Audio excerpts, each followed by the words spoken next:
in the spotlight is the entire issue with the supply glut. And so let's keep it with oil. Saudi-led OPEC Plus agreed to increase output by another 411,000 barrels per day in June. The decision, in fact, comes a month after OPEC Plus surprised the market by agreeing to surge production in May by the same amount.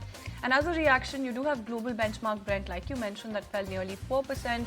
Remember, oil prices, like I mentioned, have fallen more than 20% this year. So that's the kind of quantum of losses that you're looking at thus far this year. The June production hike is nearly triple the 140,000 barrels per day that Goldman Sachs had originally forecast. So definitely more than expected, larger than expected output hike coming in as far as oil is concerned, and OPEC Plus is bringing more than 800,000 barrels per day of additional supply to the market over the course of 2 months.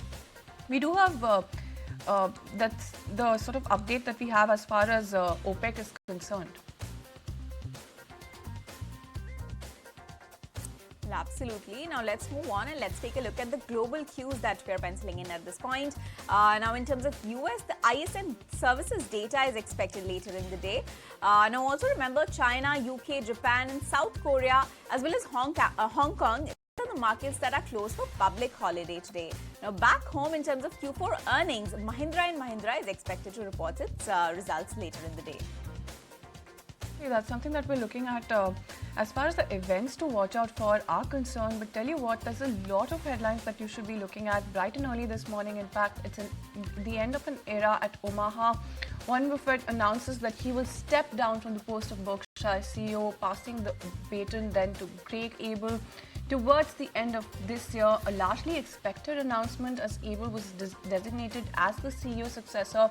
Back in 2021, the Oracle of Omaha said that he will still hang around to help, but final word on the company operations and capital deployment would be with Abel, who's currently the vice chairman of non-insurance operations for Berkshire.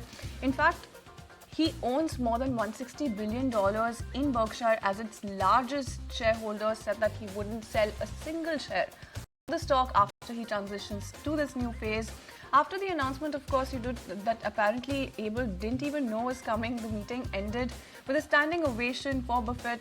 Abel also said that he wants to be more active in the way that he managed subsidiaries. What's left to see now is whether the successor manages to carry forward his vision, star power build that was over the last 60 years. So that's the kind of change of guard that you have as far as Berkshire Hathaway is concerned. Absolutely big announcement coming from Berkshire Hathaway. Now moving on, US President Donald Trump has taken credit for the good parts of the economy but says that the bad parts are former President Joe Biden's economy. Trump defended his tariffs even amid the economic uncertainty stemming from the sweeping announcement. It's not the first time that Trump has tried to shift blame to his predecessor. Just last week, he put the onus on Biden for the US economy contracting in the first quarter of the year.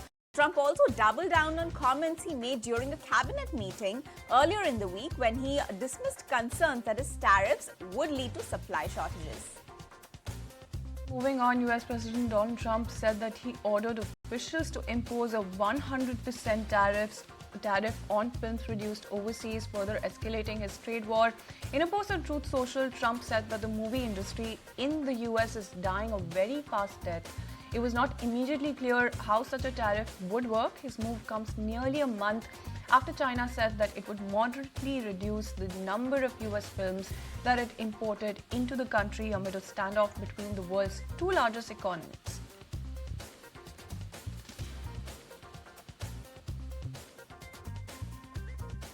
All right, then moving on, a K-pop group, EPX, is all set to perform in FDU China on May 31st. Now, this comes after 9 years of hiatus. Now, China looks set to make a U-turn on an unlikely sector, that is K-pop, amid a time when it is locked in a trade war with the United States and is struggling with a weak domestic consumption while placing temporary limits on certain Western content, including Hollywood films.